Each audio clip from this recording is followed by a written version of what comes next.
immediate, narrow, and enlightened self-interest. So, why cooperate and collaborate when competition is seemingly more beneficial to us individually?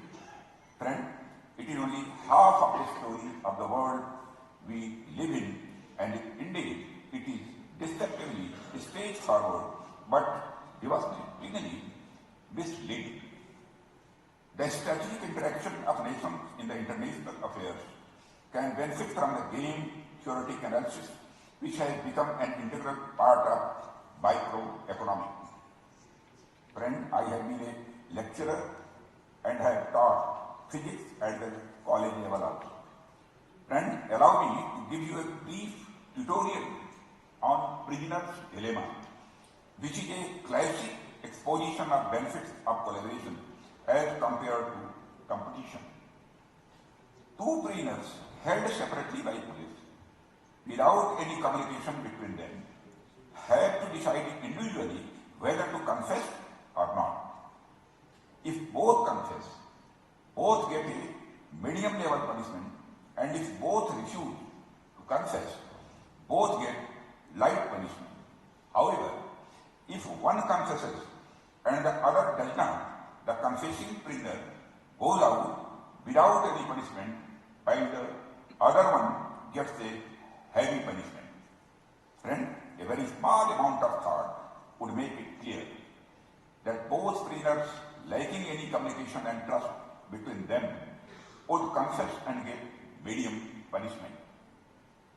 This is the case of non-cooperative interaction between the two prisoners, leading to medium level punishment for both.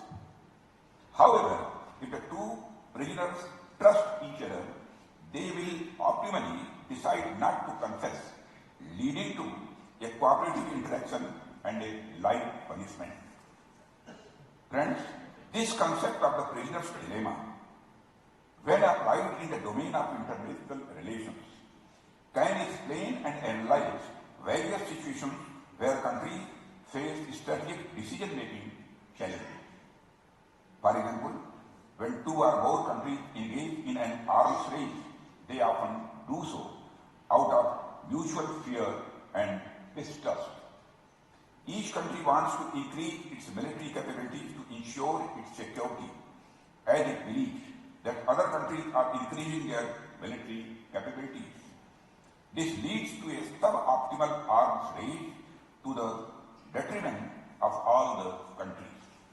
However, if all the countries cooperate by reducing their military spending, they would collectively achieve greater security and save resources for other needs. The dilemma arises from the fear that if one country decreases the military spending while others do not, it may be left vulnerable. Friend, the concept of the prisoner's dilemma can also be applied to the sustainable use of resources by countries.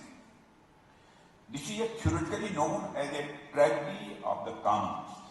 For example, fishing in a region, the sustainable use of this resource benefits all countries in the long run.